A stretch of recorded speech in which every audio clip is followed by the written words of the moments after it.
नमस्कार, बहुत स्वागत है आपका द ओपिनियन शो में। मैं हूं आपके साथ कीर्तिमान सिंह। 16 जनवरी की रात 2 बजे सैफ अली खान के बेटे जहांगीर के कमरे में एक शख्स घुसता है। देखभाल करने वाले स्टाफ नर्स ने देखा तो शोर मचा दिया। शख्स ने चुप रहने को कहा और 1 करोड़ रुपए भी मांगे। शोर सुनकर सैफ भी वहां पहुंच गए। उन्हें देखते ही हमलावर ने अटैक कर दिया। सैफ ने उसे किसी तरह कमरे में कैद कर दिया। बाद में स्टाफ ने देखा तो वो कमरे से फरार हो चुका था। ये हम नहीं कह रहे हैं जी, ये एफआईआर में दर्ज कहानी का मजमून है।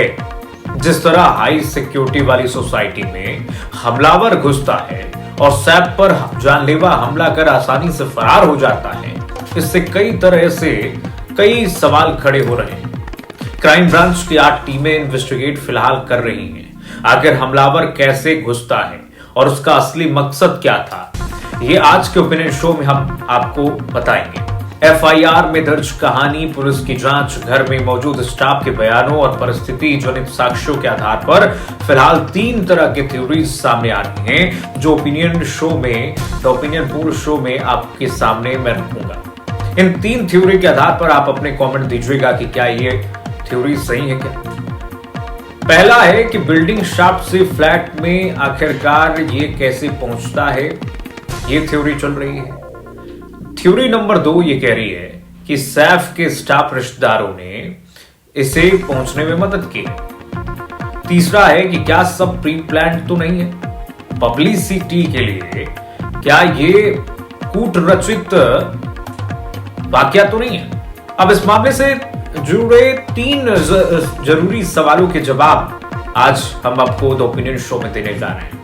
पहला सवाल नंबर 1 है कि हमलावर को ढूंढने में पुलिस को देरी क्यों हो रही है भाई। जवाब उसका ये है कि देखिए, पुलिस अधिकारियों का कहना है कि उनके पास आरोपी की सिर्फ तस्वीर है। पुलिस को आरोपी के बारे में कोई और जानकारी नहीं है। ये पुलिस कह रही, मुंबई पुलिस, इसलिए अभी तक आरोपी की पहचान नहीं हो पाई है। पुलिस की लगभग 20 टीमें मामले की जांच कर रही हैं। अब बताइए, 20 टीमें लगी हुई, अभी तक क्यों नहीं इसमें मिल पा रहा है। पुलिस ने 17 जनवरी को सुबह बांद्रा रेलवे स्टेशन से एक संदिग्ध को गिरफ्तार किया था। उसके हुलिये हमलावर से मेल जोल खा रहे थे। कहा गया कि संदिग्ध पर पहले से ही हाउस ब्रेक यानी सेंधमारी के 5 केस दर्ज हैं। हालांकि दोपहर तक पूछताछ के बाद पुलिस ने कहा कि इस शख्स का सैफ अली खान के केस से कोई लेना देना ही नहीं है। अब बताइए, अभी तक किसी को हिरासत में नहीं लिया गया है। अब इस पर भी सवाल उठ रहे हैं, क्यों भाई, कूट रचित तो नहीं है कहीं। सवाल नंबर 2, हमले के करीब 44 घंटे बाद सैफ की हालत कैसी है फिलहाल। तो 17 जनवरी को मुंबई के लीलावती हॉस्पिटल के chief neurosurgeon doctor Nitin Dange और सीईओ डॉक्टर नीरज उस्मानी ने बताया कि सैफ को आईसीयू से अस्पताल के स्पेशल रूम में शिफ्ट कर दिया गया है। खतरे से बाहर है। डॉक्टर कह रहे हैं कि वो हीरो जैसे आए, शेर जैसे आए। सैफ के गले, पीठ, हाथ और सिर समेत 6 जगह ब्लेड लगा था। सैफ की रीढ़ की हड्डी में ब्लेड का 2.5 इंच का टुकड़ा फंसा था और फ्लूइड भी लीक हो रहा था। सर्जरी करके ब्लेड निकाल दिया गया है। डॉक्टर ने कहा कि अगर एक्टर की रीढ़ में चाकू 2 मिलीमीटर और धंस गया होता तो रीढ़ की हड्डी को काफी नुकसान पहुंच सकता था। सवाल नंबर 3 ये है कि क्या सैफ की बिल्डिंग में सुरक्षा व्यवस्था दुरुस्त नहीं है क्या।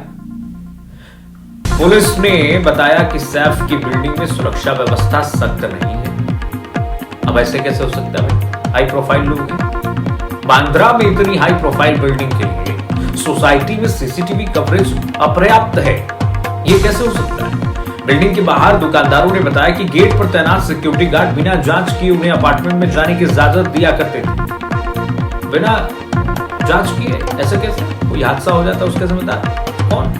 बिल्डिंग के बगल में एक सब्जी विक्रेता से जब पूछा गया तो उसने कहा कि अगर हमें सब्जियां, फल डिलीवर करने पर ऑर्डर मिलता है तो हम गेट पर जाकर खड़े हो जाते हैं और चौकीदार को बता देते हैं। फिर वो कार्ड का इस्तेमाल करके ऑटोमेटिक गेट खोल देता है और हम लिफ्ट से सामान पहुंचा देते हैं। तो देखिए, तमाम ये सवाल जो उठ रहे हैं, ये इन सवालों के जवाब आपने देखा कि आखिरकार सवाल जो उठ रहे हैं, सैफ अली खान के क्या रिश्तेदारों ने, उनके स्टाफ के जो रिश्तेदार हैं उन्होंने इस हमलावर को घुसने में मदद की।